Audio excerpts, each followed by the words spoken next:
অভিযান পাঠান, এই অভিযানে যদি কেউ মারা যায় প্রত্যেকটা মৃত্যুর দায়ভার কিন্তু আপনার কাঁধেই বর্তাবে গো নবী, ঠিক কি না? এই যে আপনি চেক না করে, জাস্টিফাই না করে, নিশ্চিত না হয়ে, ওয়ালিদের কথায় বিশ্বাস করেই বনুল মুস্তালিককে অ্যাটাক করার জন্য 1000 সৈন্যবাহিনী পাঠালেন। ওরা যদি আক্রমণ করত, কেউ যদি মারা যেত, এই দায়ভার কার? আমার নবীর, ঠিক কি না? আসসালামু আলাইকুম। ইসলাম দরদি ভাই ও বোনেদের জানাই আমার আন্তরিক প্রীতি ও শুভেচ্ছা। যারা দেশ এবং দেশের বাইরে থেকে আমার এই ভিডিও দেখছেন তাদেরকে জানাই আমার অন্তরের অন্তরস্থল থেকে আন্তরিক প্রীতি ও শুভেচ্ছা ও আসসালামু আলাইকুম। তো আজকে যে হুজুরকে নিয়ে এসেছি সে হুজুর হচ্ছে মিজানুর রহমান আজহারি। মিজানুর রহমান আজহারি হুজুর যে সুন্দর বয়ান করেছেন, সেই সুন্দর বয়ানটি আমরা শুনবো এবং আমল করার চেষ্টা করব ইনশাআল্লাহ। তো চলুন আর বেশি কথা না বাড়িয়ে আমরা সেই মিজানুর রহমান আজহারির হুজুরের কাছ থেকে আমরা শুনে নেব বিশেষ কিছু মূল্যবান ওয়াজ এবং সেই ওয়াজকে আমরা মানার চেষ্টা করব ইনশাআল্লাহ। তো চলুন শুনে নিই সেই মিজানুর রহমান আজহারির বয়ান। অভিযান পাঠান, এই অভিযানে যদি কেউ মারা যায় প্রত্যেকটা মৃত্যুর দায়ভার কিন্তু আপনার কাঁধেই বর্তাবে গো নবী, ঠিক কি না? এই যে আপনি চেক না করে, জাস্টিফাই না করে, নিশ্চিত না হয়ে, ওয়ালিদের কথায় বিশ্বাস করেই বনুল মুস্তালিককে অ্যাটাক করার জন্য 1000 সৈন্যবাহিনী পাঠালেন। ওরা যদি আক্রমণ করত, কেউ যদি মারা যেত, এই দায়ভার কার? আমার নবীর, ঠিক কি না? নবীকে শিখানোর মাধ্যমে আল্লাহ তাআলা গোটা উম্মাহকে শিখাই দিলেন, ইন জাআকুম ফাসিকুম বিনাবাইন ফাতাবায়ানু। কেউ যদি খবর নিয়ে আসে, শুনেই বিশ্বাস করো না, আগে যাচাই করো, আগে চেক করো, তারপরে বিশ্বাস করবা, ঠিক কি না?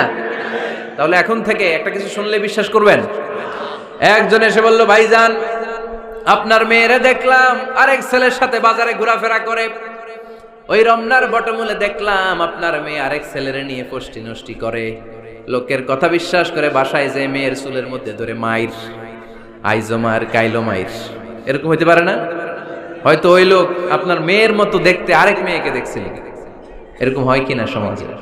একজন এসে বললো, ভাই আপনি এখানে ভাবিরও তো দেখলাম ওই জায়গায় আরেক লোকের সাথে ঘোরাফেরা করতেছে, খবর রাখেন না বাসায়? আপনি রেগে মেগে, ঘটনা কি? আমার খেয়ে আমার পরে আরেকজনের সাথে, যে এই বাড়িতে যে মাইর, কোনো কথা নেই। দেখবেন যে ছোট্ট মারামারি থেকে এই ঘটনা অনেক সময় বিচ্ছেদ বা ডিভোর্স পর্যন্ত গড়ায়, ঠিক কিনা? ওই যে শোনা কথায় কান দিচ্ছেন, ফাতাবাইয়ুন, আপনি চেক করেন নাই। হয়তো আপনার স্ত্রীর মতো দেখতে বা আপনার স্ত্রী যে জামা পরে, যে পোশাক পরে, এরকম পোশাক পরে আরেক নারীকে দেখছে, আপনার বউ না এটা। আপনার মেয়ের ব্যাপারে যে তথ্য দিয়েছে এটা সঠিক নয়, সে আপনার মেয়ের মতো আরেকটা মেয়েকে দেখেছে, এসে আপনার কাছে বলে দিছে, আপনিও বিশ্বাস করছেন। ভেজাল আছে না নাই? এই ভেজালগুলোকে থামানোর জন্য কোরআনে এই বিধানগুলো নাজিল করেছে কে? তাহলে ফরিদপুরের ভাইয়েরা, 3 নাম্বার গাইডলাইন সমাজটারে সুন্দর রাখার তথ্য একটা শুনলেই বিশ্বাস করবেন না। সিলে কান নিয়ে গেছে, শুনলেই সিলের পিছনে দৌড়, নাকি? কি করবেন? আগে কানে হাত দিয়ে একটু দেখবো কান দুইটা আছে না নাই, তারপরে চিলের পেছনে দৌড়াবো। তাহলে এখন থেকে আমরা তথ্য একটা শুনলেই বিশ্বাস করব। তাহলে কি করবেন? বলতে হবে কি করবেন? যাচাই বাছাই, জাস্টিফিকেশন অফ দ্য নিউজ। কোন নিউজ জাস্টিফিকেশন ছাড়া আমরা প্রচার করব, বিশ্বাস করব, শেয়ার করব না। 4 নম্বরে আল্লাহ বললেন, ইয়া আইয়ুহাল্লাযীনা আমানু লা ইয়াসখার কওমুম মিন কওম। ওহে আমার ঈমানদার বান্দারা, শোনো শোনো, খবরদার কখনো কোনো মুমিন বান্দারে ঠাট্টা করো না, অবজ্ঞা করো না, ঠাট্টা করো না। তার মনে কষ্ট হয় এমন কোনো কথা তারে বলো না। Never scoff of anybody. কাউকে নিয়ে ঠাট্টা করবেন না, তার দেহ নিয়ে, তার আকৃতি নিয়ে, তার বংশ নিয়ে। এক লোকের বাবা ছিল চোর, কিন্তু তার ছেলে অনেক ভালো। আপনি কি তারা বলতে পারবেন তুই চোরের ঘরের চোর? বলতে পারবেন? চুরি করছে বাবা, ওর কি দোষ? কথা বলেন। এগুলো কবিরা গুনাহ। আওয়াজ করে বলেন তো কি গুনাহ? কবিরা গুনাহ। কারো আকৃতি নিয়ে, আমার ফরিদপুরের কলিজার টুকরা যুবক ভাইরা, কারো আকৃতি নিয়ে কখনো অবজ্ঞা করবে না, তুচ্ছ জ্ঞান করবে না। এটা কবিরা গুনাহ, এটা আল্লাহ খুব অপছন্দ করেন। এর কারণ আকৃতিটা আমাদের হাতে নাই। আমাদের কারো নাক লম্বা, কারো খাটো, আমরা কেউ কালো, কেউ সাদা, আমরা কেউ স্মার্ট, কেউ অন্যরকম।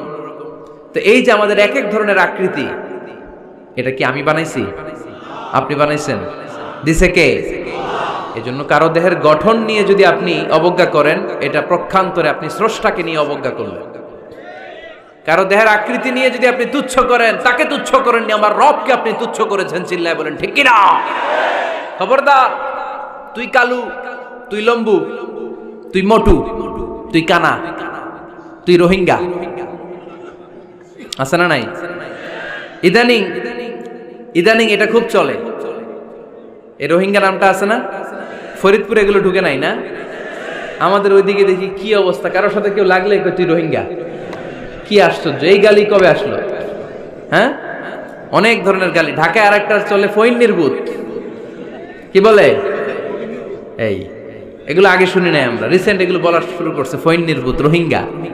না, এগুলো বলে আপনি কাউকে অবজ্ঞা করতে পারবেন? পারবেন না। খবরদার, এটা কবিরা গুনাহ, এটা ছোট গুনাহ মনে করবেন না।